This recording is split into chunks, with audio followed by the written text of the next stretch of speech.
Welcome friends to Your Advocate channel. We are talking about law, the unused sections of law and the provisions which are left being not used.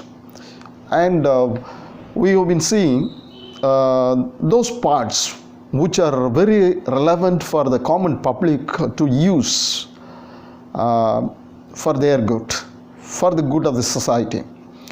So in this series we have been seeing so many provisions of law and so many things which are updated in law such.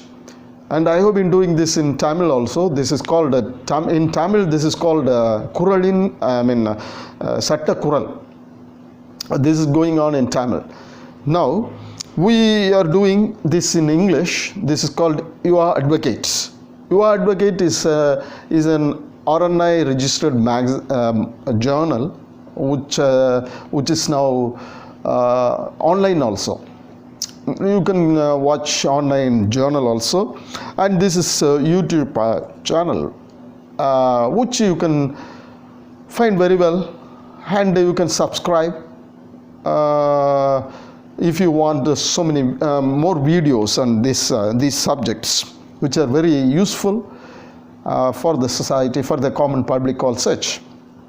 Okay, now today we are going to see, already we have seen about RTA Act, which is very common among the public, and we have seen something more in depth, deeply we have seen about it. That is there in the YouTube. You can watch. That goes around half an hour it seems. But I just people asked for very brief about RTA. But I'm not talking about RTA in common. People, most of the people, they are, most of the people, they want to become, and they are RTA activists, which we are not going to see what is there, what is already known. This is just beyond what is already known. That is the purpose of my conducting these programs in YouTube. Thereby I am informing people how they can make use of the law which is there for them, for the society all such. Now let's start with RTA Act. There are three sections, or there are three systems in administration, in government administration and administration commonly. Public, we know about the public authority and private entity and public-private entity. These are the three systems in the administration, in the government administration. Public authority, they are under the governments, and the private entities, they are the private people manned or administered by the private bodies or administrators. And public-private entities, these people jointly they do the work. That mostly everybody knows about it. Now today this RTA Act, it came into being in 2005. That is why it's known as RTA Act 2005. So this RTA Act 2005 is mostly used for obtaining some information from the government authorities, how they are going about, what is the, just to be transparent, we are getting the information from the government authorities. Mostly this is commonly done by the public. They ask for some information and they get the information. Only mostly 10 rupees matter. I mean, you have to use only 10 rupees stamp, court fee stamp or such, only 10 rupees stamp. If you want it from within Tamil Nadu or within some states, you can use the court fee stamp. Or specifically, if you go for the Indian central government authorities, it is a DD or postal order for the same 10 rupees. And you can stick it, affix the stamp on the right hand, top of the right hand side. in the A4 paper. If some matters will be somewhat long, you can use some what we call the legal size paper, A5 paper, something like that, and you can stick it there. There is no strict rule on applying or for application or for the petitions to be made, all such, anyway you can make the petition, but there are certain things are to be followed. This is usually the common rules for making an application. Otherwise your application may be rejected by returned to you. If you don't affix stamp there, or if you don't fix a postal order, these people, even for central government authorities, if you affix stamp, court fee stamp, it will be returned, because 30 days are there for they to write back, give answers, and they may take some more time. If they return, another 30 days. So we should not prolong all such. That's why we have to be apt even in the first attempt. And if they don't do it rightly also, we have to go for the appeal also, we have to appeal. First appeal is there, second appeal is there also. So first what you have to do is you have to know about three sections are there, or three aspects are there. Three aspects we could say. First aspect, you have to write your name, your address clearly. If you have a profession, or if you are a professional, you write about the profession. And if you are not a professional, you write your father's name. If you are female, you write the husband's name. And address clearly. You write your address clearly, and then only clear address only will be useful for you to receive the information from them. That's important. And the second aspect, you have to consider to which department you are concerned about, you are more particular about. That is what is more important. And a third one, the subject matter for which you are asking for this information. This is important. And the fourth one, how you need information, because whether you are writing questions and answers, you want answers for the questions that you raise, question and answer method, or you want copies of some of the papers, or you want the extracts. Here you have to be very specific. If you are not specific, they will return asking you to give the specific information regarding your application, especially with regard to your subject matter. How you need information, how you need the information to be given. And then you have to very clearly, next part, fifth part is what you have to do is, you have to specifically mention whether you want the attested copies or the endorsed copies. Both are same. Attested or endorsed copies you require. If you don't write endorsed copies you require or attested copies you require, what will happen is these people only send you the copies, Xerox copies. These are of no use for you, because it will not stand in the court. It will not stand before any courts.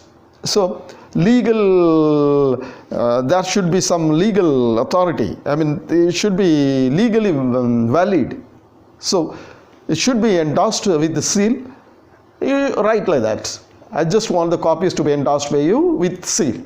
Or all the copies are to be attested with the seal, all such. Clearly you have to mention that. And this is a fifth point. And the sixth point, you just write how you are going to pay, how you are paying. Whether court fee stamp or you are paying through postal order or DD. Postal order is better for the central government authorities. DD, so for a minimum amount you have to pay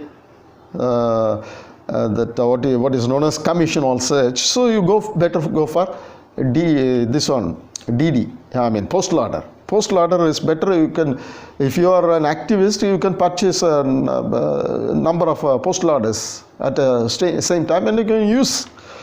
And next part is declaration. Last part, seventh part is the declaration, that you have to give the declaration at the end, stating that what you have stated in the petition are true to the best of your knowledge and belief. That declaration is to be mentioned, and then you put your signature, under which you can write your name.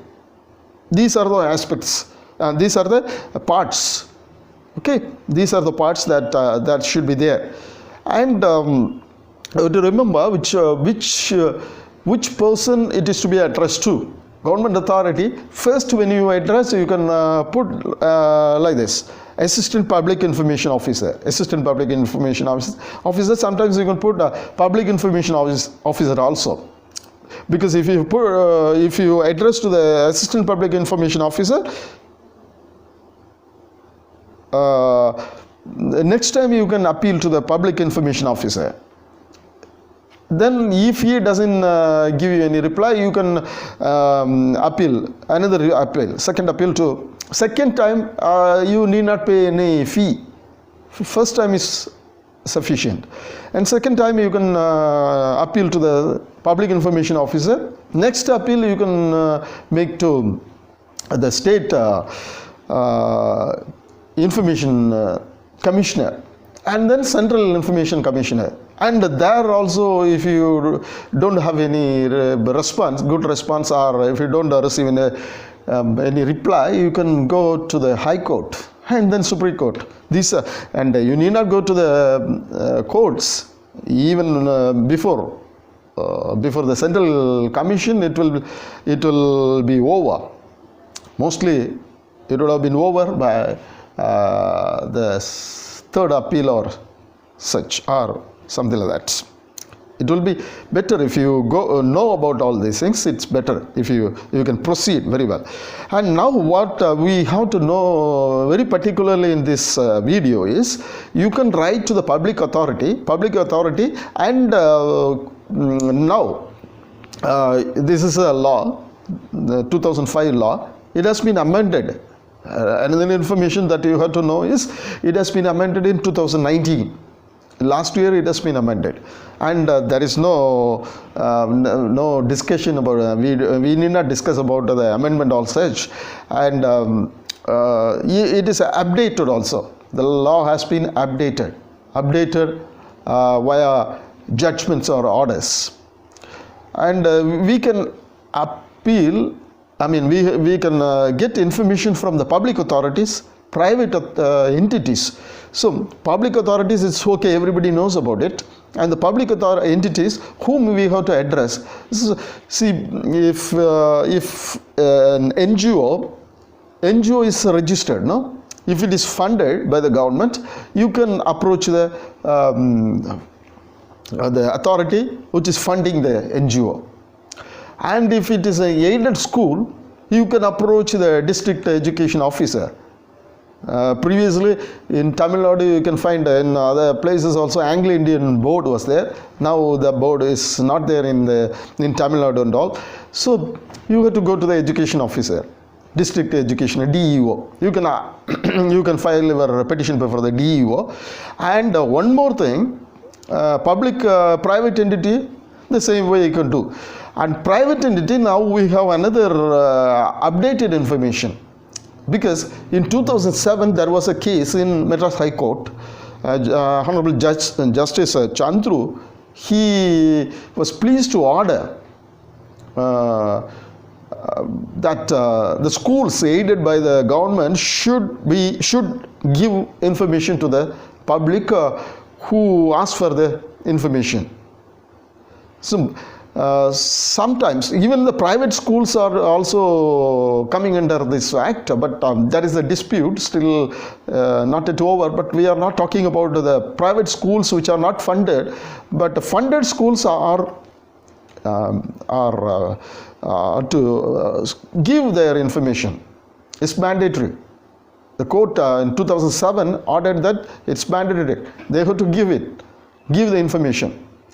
And 2019 December, Tamil Nadu State Commissioner ordered that the school should give information asked for. So now they have come under this act, and now another question may arise, whether we have to apply to the school authorities or to the DEO. That I have explained about in the video, the previous video, wherein I have explained in detail about how we can move about. All such I have explained, but in short I explained, we can apply to the DEO. We can apply to the DEO. He will get the information from the school and give us the information. That's one thing. And you can apply directly to the school also. Directly to the schools. If they don't give the information, you can go to the DEO and get the information. They have to give. You can fight very well. And there is a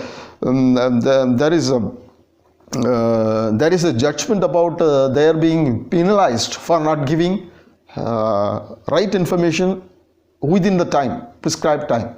That the stipulated period is 30 days. 30 days to give the response.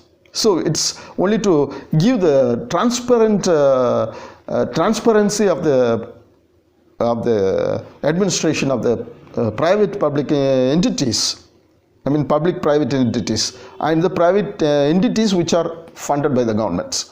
So, see for example, if because funded schools, aided schools are, the staff in the aided schools are government employees. They are government employees, government staff. So they are automatically they are coming under this act, no? So it's very well we can approach the schools, funded schools, aided schools, aided by the governments. If they are aided by the government, we can very well approach the schools, and the schools have to give their answer in how many teachers are there, what is the profile of the teacher, particular teacher, and you have to be and who can apply. Victims, all victims can apply. If you are victimized in a particular way, you can very well apply. If somebody related to you and you both jointly victimized, you can apply. If it's a public matter that will affect the society, you can very well apply as a public, because society should not get affected. That is the reason that this act came out. So you can apply as a public interested in the society. Being interested in the society, you can apply very well, and being a victim, you can apply. All such are there, and you can just watch my previous video also. It will be useful for you to know about this act in somewhat in depth, and we can do the other laws. And if you like this video, you can press the like button and share that, and you can also subscribe to the video. If you want more videos, you can subscribe to the video. Thank you.